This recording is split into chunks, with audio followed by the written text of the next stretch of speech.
अस्सलामुअलैकुम मेरे अज़ीज़ तलबा और तालबात। मैं हूँ मोहम्मद आतिफ़ याकूब और उम्मीद करता हूँ कि आप सब बख़ैर व आफ़ियत हैं। आप मुझसे पढ़ रहे हैं जमात दहम की फ़िज़िक्स और जमात दहम की फ़िज़िक्स में हम अपनी किताब का यूनिट नंबर 15 इलेक्ट्रोमैग्नेटिज़्म पढ़ रहे हैं। अपनी पिछली क्लास में हमने मिसाल नंबर 15.1 इसके साथ हाई वोल्टेज ट्रांसमिशन भी पढ़ी और साथ ही साथ हमने ये देखा कि इलेक्ट्रोमैग्नेट्स कैसे इस्तेमाल किए जा सकते हैं और इसकी एक बहुत ही अहम एप्लीकेशन रिले को भी पढ़ा, जिसमें हमने देखा कि हम बहुत छोटे करंट को इस्तेमाल करते हुए बहुत बड़े करंट को कंट्रोल कर सकते हैं। इसी के साथ हमने मुकम्मल कर लिया था अपने चैप्टर का थ्योरेटिकल पोर्शन। आज से हम आगाज़ करेंगे इस चैप्टर की मशक का और चैप्टर की मशक का पहला स्टॉप है कसीरुल इंतखाबी सवालात। तो आज के लेक्चर में जितने भी इस चैप्टर के कसीरुल इंतखाबी सवालात हैं उनको हल करने की जानिब जाएंगे, लेकिन हल करने से पहले जो नसीहत आपको बताता हूँ वही है कि आप दिए गए तमाम इंतखाबात को पढ़ेंगे, पढ़ने के बाद उस पर सोचो विचार करेंगे और जब तक आप 100% यकीन हासिल ना कर लें कि ये इंतखाब बेहतरीन है तब तक आप उसको ठीक तसव्वुर नहीं करेंगे। तो चलें बग़ैर किसी ताख़ीर के आप चलते हैं अपने लाइट बोर्ड की जानिब। जी तो मेरे अज़ीज़ तलबा और तालबात, आज से हम मशक का बाकायदा आगाज़ करने लगे हैं और कसीरुल इंतखाबी सवालात में से पहले 3 सवाल आपके सामने लिख चुका हूँ। आपने हमेशा की तरह अबारत पढ़नी है, अबारत के बाद दिए गए इंतखाबात पढ़ने हैं और सारे इंतखाबात पढ़ने के बाद ये हतमी फ़ैसला करना है कि इनमें से कौन सा बेहतरीन इंतखाब होगा। तो चलें बग़ैर किसी ताख़ीर के पढ़ते हैं पहले सवाल को। पहले सवाल में हमसे कहा यह जा रहा है कि मैग्नेटिक पोल्स के बारे में कौन सा बयान दुरुस्त है। पहला इंतखाब हमें दिया गया है कि मुखालिफ पोल्स एक दूसरे को दफा करते हैं या एक जैसे पोल्स कशिश करते हैं। मैग्नेटिक पोल्स एक दूसरे पर असरअंदाज नहीं होते या अकेला मैग्नेटिक पोल अपना वजूद बरकरार नहीं रख सकता। अब इससे पहले कि हम इस इंतखाबात में से किसी एक इंतखाब को मुंतखब करें, क्यों ना हम मैग्नेटिक पोल बना लें और उससे फिर सीखें कि क्या इनमें से कौन सा ऑप्शन गलत है और कौन सा इंतखाब ठीक है। हम जानते हैं कि जब भी कोई मैग्नेटिक पोल लिया जाता है तो उस मैग्नेटिक पोल के 2 हिस्से होते हैं। अगर एक हिस्से को आपने नॉर्थ पोल का नाम दे दिया है तो लाजमी तौर पर दूसरा हिस्सा उसके मुखालिफ यानी कि साउथ पोल होगा। तो हमेशा नॉर्थ और साउथ दोनों इकट्ठे इकट्ठे पाए जाएंगे। आपने चैप्टर नंबर 13 में जब इलेक्ट्रिक फील्ड पढ़ रहे थे आप लोग, तो उसमें आपने देखा था कि इलेक्ट्रिक फील्ड जब पैदा होती है किसी चार्ज से तो वो किसी एक सिंगल चार्ज से भी पैदा हो सकती है। यानी कि हमने देखा था कि जो जमा का चार्ज है, पॉजिटिव चार्ज है, उसकी इलेक्ट्रिक फील्ड इस तरह से पैदा होती है कि ये बाहर की जानिब निकल रही होगी और अगर नेगेटिव चार्ज लिया जाए तो इसकी इलेक्ट्रिक फील्ड अंदर की जानिब दाखिल होगी। ये हम लोग पढ़ाए हैं। तो इसका मतलब ये हुआ कि चार्जेस में ये कहानी ठीक है, ये बात ठीक तस्वुर की जाती है कि चार्ज अलहदा-अलहदा अपना वजूद बरकरार रख सकते हैं। लेकिन मैग्नेटिक पोल के बारे में ये तासुर रखना कि मैग्नेटिक पोल अकेला वजूद बरकरार रखेगा, ये नामुमकिन सी बात है। ये नामुमकिन सी बात क्यों है? फर्ज करें मैं इस मैग्नेटिक पोल के 2 टुकड़े कर देता हूं। पहले ये इतना बड़ा है, अब इसके मैंने 2 टुकड़े करके इसको इतना छोटा सा बना दिया। लेकिन अब भी छोटा होने के बावजूद इसमें 2 पोल्स अब भी मौजूद होंगे जो नॉर्थ और साउथ पोल होंगे। अब इस छोटे से पोल के मैं मजीद 2 टुकड़े करूं, उसमें भी नॉर्थ साउथ, फिर उसके भी 2 टुकड़े करूं, तो आप देखेंगे कि हमेशा मैग्नेटिक पोल में नॉर्थ पोल भी होगा और साउथ पोल भी होगा। तो चलें अब देखते हैं कि इन इंतखाबात में से कौन सा इंतखाब ठीक है। हमें पहले कहा जा रहा है कि मुखालिफ पोल्स दफा करते हैं। मुखालिफ पोल का मतलब यह है कि फर्ज करें ये एक मैग्नेटिक पोल पड़ा हुआ है नॉर्थ और साउथ। अगर मैं इस साउथ के सामने एक ऐसा मैग्नेटिक पोल लेके आऊं कि उसका साउथ के सामने आ रहा है नॉर्थ पोल और दूसरी साइड पे आ जाएगा साउथ पोल। अब चूंकि नॉर्थ और साउथ दोनों एक दूसरे के मुखालिफ पोल्स हैं तो ये दोनों एक दूसरे को कशिश करेंगे। साउथ इस नॉर्थ को अपनी जानिब खींचेगा और नॉर्थ साउथ को अपनी जानिब खींचेगा। इसी तरह जैसे कि हमने पढ़ा था कि मुखालिफ चार्जेस एक दूसरे को कशिश करते हैं, इसी तरह से मुखालिफ पोल्स भी एक दूसरे को कशिश करेंगे, यानी कि ये वाला इंतखाब गलत हो गया। अगला है जी, एक जैसे पोल्स कशिश करते हैं। तो अगर मैं एक और मैग्नेटिक पोल इस मैग्नेट के सामने लेके आऊं कि इस नॉर्थ के सामने नॉर्थ हो और दूसरा साउथ हो, तो चूंकि एक जैसे चार्जेस एक दूसरे को दफा करते थे, बिल्कुल उसी तरह से एक जैसे मैग्नेटिक पोल भी एक दूसरे को दफा करेंगे, यानी कि ये नॉर्थ पोल इस नॉर्थ पोल को दफा करेगा और ये नॉर्थ पोल इस नॉर्थ पोल को दफा करेगा, यानी दोनों एक दूसरे पे रिपल्शन की फोर्स लगाएंगे, दफा की फोर्स लगाएंगे। तो इसका मतलब ये हुआ कि ये वाला इंतखाब भी गलत तस्वुर किया जाएगा। जी ऑप्शन है कि मैग्नेटिक पोल्स एक दूसरे पे असरअंदाज नहीं होते, लेकिन हमने देख लिया है कि अगर एक जैसे होंगे तो क्या करेंगे, दफा करेंगे, मुखालिफ होंगे तो एक दूसरे को कशिश करेंगे, तो असरअंदाज तो होते हैं। तो ये वाला इंतखाब भी गलत हो गया। आखिरी इंतखाब बचा है कि अकेला मैग्नेटिक पोल अपना वजूद बरकरार नहीं रख सकता, और यही बात हमने यहाँ पे साबित की है कि जितने मर्जी छोटे छोटे हिस्से करता जाऊं मैग्नेटिक पोल्स के, हमेशा आपको वहाँ पे नॉर्थ पोल भी मिलेगा और साउथ पोल भी मिलेगा। तो इसका मतलब ये है कि दाल वाला इंतखाब हमारा बेहतरीन होगा कि जिसमें कहा गया है कि अकेला मैग्नेटिक पोल अपना वजूद बरकरार नहीं रख सकता। उम्मीद करता हूं कि पहला सवाल आपको समझ में आ गया है। चलें बढ़ते हैं अगले सवाल की जानिब। दूसरे सवाल में हमसे कह ये रहा है कि एक बार मैग्नेट के अंदर मैग्नेटिक फील्ड की सिमत क्या होती है। अब यहाँ पे बच्चे गलती बहुत ज्यादा करते हैं। वो क्यों करते हैं? क्योंकि उन्होंने पढ़ा होता है कि फर्ज करें कि ये मेरे पास एक मैग्नेटिक पोल है और मैग्नेटिक पोल का एक पोल आ गया जी नॉर्थ, दूसरा आ गया साउथ। उन्होंने ये पढ़ा होता है कि magnetic field lines of forces north से निकलती हैं बाहर की जानिब और साउथ में दाखिल होती हैं कुछ इस तरह से,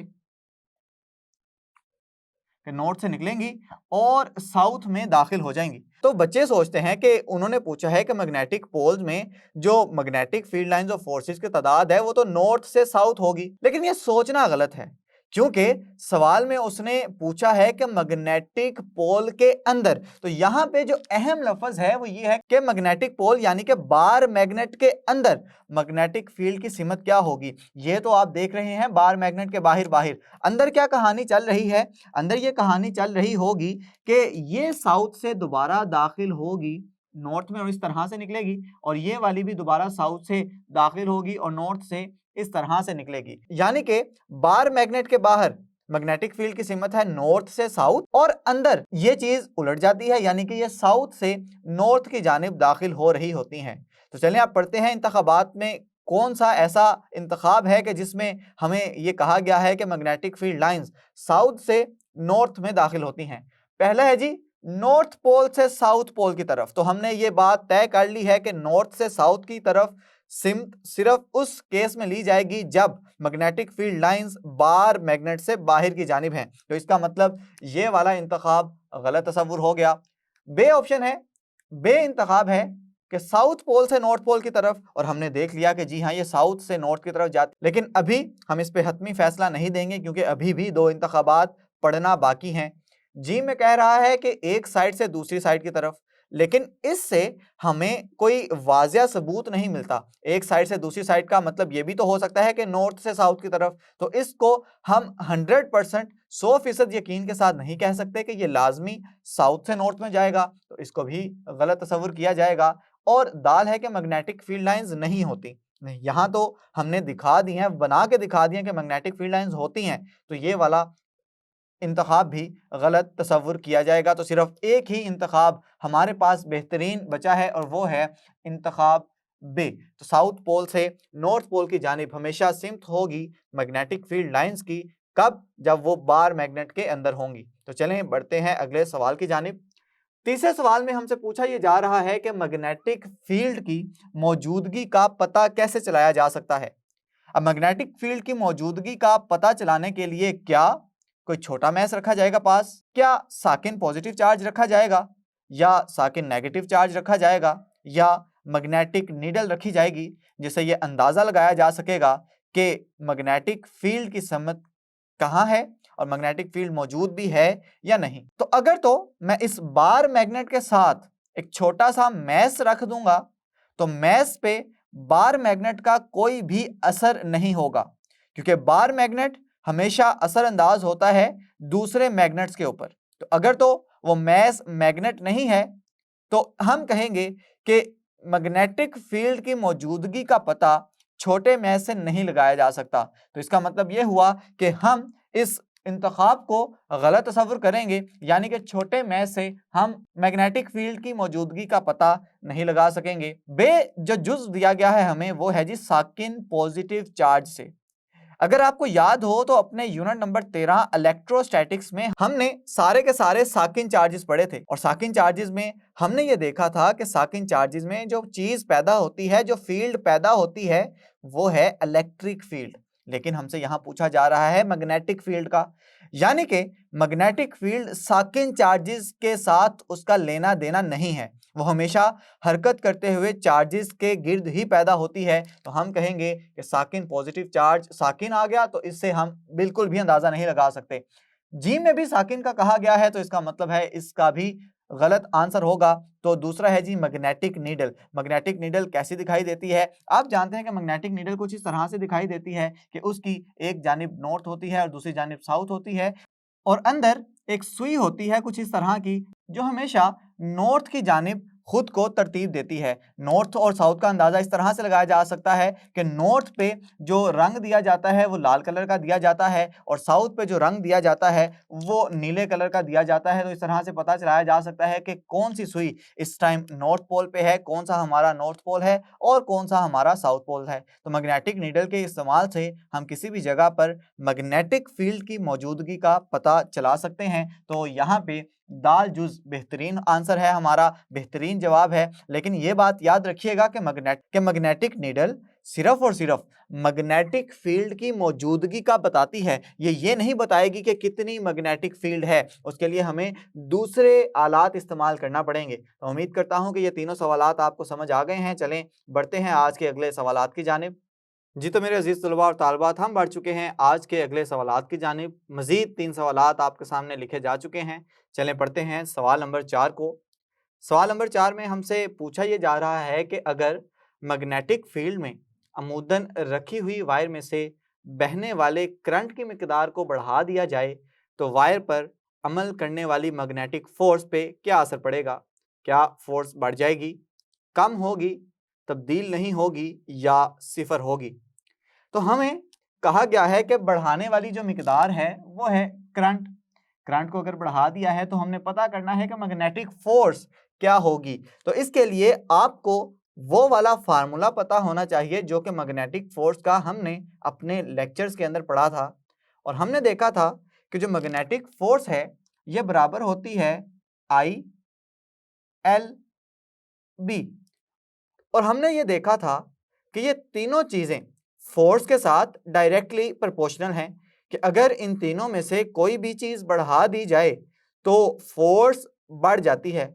अब इसमें मौजूद है करंट, यानी कि करंट को अगर बढ़ाया जाएगा तो चूंकि करंट और फोर्स दोनों एक दूसरे के डायरेक्टली प्रोपोर्शनल हैं तो फोर्स भी बढ़ जाएगी। अब हम ये जवाब देने के काबिल हो चुके हैं कि अगर किसी वायर में से बहने वाले करंट की मिकदार बढ़ा दी जाए तो उस पर अमल करने वाली मैग्नेटिक फोर्स भी बढ़ जाएगी। तो बढ़ेगी? जी हाँ। कम होगी? नहीं। तब्दील नहीं होगी? हमने देख लिया कि तब्दील तो होगी। सिफर होगी? जी नहीं, ये बढ़ जाएगी। तो इंतखाब अलिफ को हमने चूज कर लिया है। चलें बढ़ते हैं अगले सवाल की जानिब। अगले सवाल में हमसे पूछ रहा है कि डीसी मोटर तब्दील करती है किस चीज को? तो अगर तो आपको डीसी मोटर की तारीफ याद हो तो आपके लिए सवाल कुछ भी मुश्किल नहीं है। डीसी मोटर की तारीफ हमने कुछ इस तरह से की थी कि डीसी मोटर एक ऐसा आला है जो कि इलेक्ट्रिकल एनर्जी को मैकेनिकल एनर्जी में तब्दील कर देता है। यानी कि आप अपने घरों में मोटर चलाते हैं तो क्या होता है, वो बिजली लेती है और बिजली लेती है इसका मतलब है कि इलेक्ट्रिकल एनर्जी लेती है और इलेक्ट्रिकल एनर्जी की मदद से उसका कम्यूटेटर घूमना शुरू कर देता है। तो इसका मतलब ये हुआ कि इलेक्ट्रिकल एनर्जी कन्वर्ट हो गई है घूमने वाली एनर्जी में और घूमने वाली एनर्जी को नाम दिया जाता है मैकेनिकल एनर्जी का। तो यहाँ पे इलेक्ट्रिकल एनर्जी तब्दील होगी मैकेनिकल एनर्जी में। चलें इंतखाबात पढ़ते हैं। पहले में कहा गया है कि मैकेनिकल एनर्जी को इलेक्ट्रिकल में, नहीं ये तो उलट हो गया। हमने कहा है इलेक्ट्रिकल को मैकेनिकल, ये कह रहा है कि मैकेनिकल को इलेक्ट्रिकल, तो ये बात तो गलत हो गई। तो इस बात को हम गलत तस्वुर करेंगे। मैकेनिकल एनर्जी को केमिकल एनर्जी में, केमिकल की एनर्जी का तो हमने जिक्र ही नहीं किया, तो ये वाला जो इंतखाब है ये भी गलत तस्वुर किया जाएगा। जी में कह रहा है कि इलेक्ट्रिकल एनर्जी को मैकेनिकल एनर्जी में, ये बात समझ में आती है, लेकिन अभी एक इंतखाब बाकी है तो उसको भी पढ़ना है। इलेक्ट्रिकल एनर्जी को केमिकल एनर्जी में, और केमिकल एनर्जी का जिक्र तो तारीफ में है ही नहीं, तो दाल जुज भी गलत हो जाएगी, सिर्फ एक ही जुज ठीक बचेगा और वो होगा जीम जुज। तो इस तरह से हमारा पांचवा सवाल भी हल हो गया। चलिए बढ़ते हैं आज के छठे सवाल की जानिब, जिसमें हमसे पूछा ये जा रहा है कि डीसी मोटर का कौन सा हिस्सा हर आधे साइकिल के बाद कॉइल में से बहने वाले करंट की सिमत को तब्दील कर देता है। हमने ये देखा था कि डीसी मोटर हर आधे चक्कर के बाद रुक जाती है, लेकिन अगर मैं चाहता हूं कि उस डीसी मोटर को मुसलसल चलाता रहूं, वो मुसलसल इलेक्ट्रिकल एनर्जी को मैकेनिकल एनर्जी में तब्दील करती रहे, तो मैंने उसके साथ थोड़ी सी तब्दीली की थी, और वो थोड़ी सी तब्दीली ये थी कि मैंने उस कॉइल के साथ कम्यूटेटर लगा दिए थे। तो इसका मतलब ये हुआ कि कम्यूटेटर वो काम करते हैं जो कि हम चाहते हैं कि इलेक्ट्रिकल एनर्जी मैकेनिकल एनर्जी में मुसलसल तब्दील होती रहे। तो इसका मतलब ये हुआ कि हर आधे चक्कर के बाद कम्यूटेटर करंट की डायरेक्शन यानी कि सिमत को तब्दील कर देते हैं। तो पहला हमारे पास जुज है आर्मेचर। तो आर्मेचर तो कॉइल को कहते हैं, तो कॉइल तो चेंज नहीं करवाता, तब्दील नहीं करवाता करंट की सिमत को, तब्दील तो करवाता है कम्यूटेटर। तो ये आर्मेचर वाला जो जुज है ये तो गलत तस्वर किया जाएगा जी। कम्यूटेटर, जी हाँ बात ठीक है, लेकिन अभी दो इंतखाबात बाकी है वो भी पढ़ लेते हैं। ब्रशेस नहीं, ब्रशेस नहीं, ब्रशेस तो कम्यूटेटर के साथ नस्ब किए गए होते हैं ताकि वो मुसलसल फ्लो को यानी मुसलसल बहाव को रोके ना, बल्कि मुसलसल बहाव में ये थोड़ी सी हेल्प आउट करते रहें। तो ब्रशेस नहीं जी, ये ब्रशेस नहीं करते। स्लिप रिंग्स, स्लिप रिंग्स का भी तो यही काम होता है कि वो करंट की डायरेक्शन यानी कि करंट की सिमत को तब्दील करने के काम आते हैं। लेकिन आपको याद हो कि स्लिप रिंग्स हमने पढ़े थे डीसी जनरेटर के अंदर, यानी कि स्लिप रिंग्स जहां पे इस्तेमाल हो रहे हैं वो काम, उस आले का नाम है जनरेटर, लेकिन हमसे सवाल में पूछा जा रहा है वो डीसी मोटर है। तो डीसी मोटर में सिर्फ एक ही चीज है जो करंट की सिमत को तब्दील करेगी, और वो है कम्यूटेटर। तो कम्यूटेटर के हक में हम अपना हतमी फैसला दे देंगे कि कम्यूटेटर वो आला है जो कि हर आधे साइकिल के बाद करंट की सिमत को तब्दील करेगा। इस कम्यूटेटर का दूसरा नाम स्प्लिट रिंग्स भी होता है। तो अगर आपको स्प्लिट रिंग्स का इंतखाब दे के सवाल पूछा जाए तो आपने कम्यूटेटर की बजाय फिर स्प्लिट रिंग्स का जवाब दे देना है। उम्मीद करता हूं कि यह सवाल भी आपको समझ में आया होगा। चलिए बढ़ते हैं बकिया सवालात की जानिब। जी तो ये रहे मजीद 3 सवालात। इसमें से 7वें सवाल को पढ़ते हैं। सवाल में हमसे पूछा यह जा रहा है कि इंड्यूस्ड ईएमएफ की सिमत सर्किट में किस कानून के मुताबिक होती है। अब इंड्यूस्ड ईएमएफ की सिमत के लिए हमने जो कानून पढ़ा था वो था लेंजिस का कानून। तो यहाँ पे हम कहेंगे कि हमने लेंज का कानून, उसका इतलाक करना है सवाल के ऊपर। तो लेंज के कानून में हमने देखा था कि कौन सा कानून कार फरमा होता है, तो उसमें हमने ये बात तय कर ली थी कि लेंज का कानून एनर्जी की कंजर्वेशन के कानून के मुताबिक होता है। तो अब देखते हैं कि इंतखाबात में कौन सा ऐसा इंतखाब है कि जिसमें हमसे कहा गया है कि एनर्जी की कंजर्वेशन के कानून के मुताबिक इंड्यूस्ड ईएमएफ की सिमत होती है। तो पहला हमें जो जुज दिया गया है उसमें कहा है कि मैस की कंजर्वेशन के कानून के मुताबिक, तो ये वाला जुज तो गलत तस्वुर किया जाएगा। तो इसको हम अपने इंतखाबात में से निकाल लेते हैं। बे है जी चार्ज की कंजर्वेशन के मुताबिक, जी नहीं, इसको भी निकाल दें। मोमेंटम की कंजर्वेशन के मुताबिक, नहीं जी, इसको भी निकाल दें। एनर्जी की कंजर्वेशन के मुताबिक, तो जी हाँ, ये हमारा बेहतरीन इंतखाब है, इसके हक में हम हतमी फैसला दे देंगे। अब बढ़ते हैं अगले सवाल की जानिब। अगले सवाल में पूछा ये जा रहा है कि स्टेप अप ट्रांसफार्मर क्या करता है। ये इनपुट करंट को बढ़ाएगा, इनपुट वोल्टेज को बढ़ाएगा, प्राइमरी कोयल में चक्रों को ज्यादा करेगा, या सेकेंडरी कोयल में चक्कर कम हो जाते हैं। तो इसके लिए आपको स्टेप अप ट्रांसफार्मर के बारे में जितने भी तस्वुरात हैं वो दोहराने पड़ेंगे। स्टेप अप ट्रांसफार्मर में हमने देखा था कि सेकेंडरी में चक्रों की तादाद ये ज़्यादा होती है प्राइमरी में चक्रों की तादाद के, और फिर ये भी देखा था कि सेकेंडरी का वोल्टेज ये बढ़ जाता है प्राइमरी के वोल्टेज के, और सेकेंडरी को हमने आउटपुट वोल्टेज कहा था और प्राइमरी को हमने इनपुट वोल्टेज कहा था। और ये भी देखा था कि अगर स्टेप अप ट्रांसफार्मर है तो करंट की वैल्यू कम हो जाती है इनपुट करंट से। तो चलें अब इन सारे तसव्वुरात का इतलाक इस सवाल पे करते हैं, तो देखते हैं कौन सा जवाब इनमें से बेहतरीन हम हासिल करते हैं। इनपुट करंट को बढ़ाता है? जी नहीं, हमने यहाँ पे देखा है कि ये इनपुट करंट को कम कर देता है। तो इसका मतलब ये हुआ कि ये अलिफ जुज़ जो है ये हमारे इंतखाबात में से निकल जाएगा। इनपुट वोल्टेज को बढ़ाता है, हम देख चुके हैं कि ये इनपुट वोल्टेज को बढ़ा के ज़्यादा कर देता है। क्या प्राइमरी की कॉइल में चक्कर ज़्यादा होते हैं? लेकिन हमने तो देखा प्राइमरी की कॉइल में चक्रों की तादाद कम होती है। क्या सेकेंडरी कॉइल में चक्कर कम होते हैं? नहीं जी, हमने देख लिया कि सेकेंडरी कॉइल में चक्रों की तादाद ज़्यादा होती है। तो इसका मतलब है कि ये जीम भी हमारे इंतखाबात में से निकल जाएगा, दाल भी निकल जाएगा। तो सिर्फ एक ही चीज़ बची है, वो है जुज़ बे, और जुज़ बे को हम ठीक तसव्वुर कर लेंगे। हमारे इस लेक्चर का और कसीरुल इंतखाबी सवालात का आखिरी सवाल ये है कि अगर ट्रांसफार्मर में चक्रों की निस्बत 10 हो तो कौन सा इंतखाब ठीक होगा? अगर हमसे चक्रों की तादाद कहा है तो क्यों ना हम वो मसावात लगा दें। हमने पढ़ा है कि चक्रों की निस्बत NS बटा NP बराबर होती है। इसको हम टर्न्स रेशो यानी कि चक्रों की निस्बत कहते हैं। ये किसके बराबर है? 10 के बराबर है, तो इसे 10 लिख दें। अब यहाँ पे NS एक ही जगह पे रहने दें और NP उधर जाके ज़रब खा जाएगा, तो ये बन गया NS बराबर है 10 NP। अब देखते हैं कि दिए गए इंतखाबात में से कौन सा इसके बराबर है। तो पहला है IS बराबर है 10 IP, तो ये तो बात गलत हो गई। दूसरा है NS बराबर है NP बटा 10, लेकिन ऐसा यहाँ पे कुछ भी नहीं है, इसको भी निकाल दें। जीम ऑप्शन में हमें कहा जा रहा है NS बराबर है 10 NP, तो ये बात ठीक लग रही है, लेकिन दाल भी देख लेते हैं। VS बराबर है VP बटा 10, तो ये भी हमारे इंतखाबात में से निकल गया। तो सिर्फ एक ही चीज़ बची जो कि है जुज़ जीम, तो इसको हम ठीक तसव्वुर कर लेंगे। उम्मीद करता हूँ कि इस लेक्चर में सिखाए गए सारे के सारे कसीरुल इंतखाबी सवालात आपको समझ में आ गए हैं। आपने इसको सिर्फ किताब पे निशान नहीं लगा लेने, बल्कि नोट्स पे इन तमाम सवालात में जो जो तसव्वुरात का इतलाक़ किया है हमने, आपने उसको भी अच्छे से लिख लेना है। जी तो मेरे अजीज़ तलबा और तालिबात, अब आप सीख चुके हैं कि आपने यूनिट नंबर 15 के कसीरुल इंतखाबी सवालात को किस तरह से हल करना है।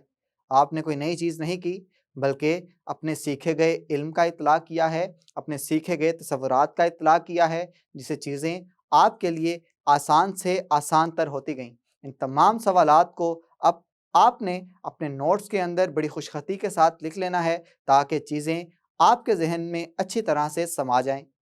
अब इसी के साथ हमने इस मशक के पहले स्टॉप को तो अबूर कर लिया है, पहली मंजिल को अबूर कर लिया है, लेकिन अभी दूसरी मंजिल बाकी है, जिसको हम देखेंगे अपने आइंदा आने वाले लेक्चर में। तब तक के लिए अपना बहुत सा ख्याल रखें, अपने से ज़्यादा दूसरों का खुश रहें, खुशियाँ बाँटें। अल्लाह हाफ़िज़।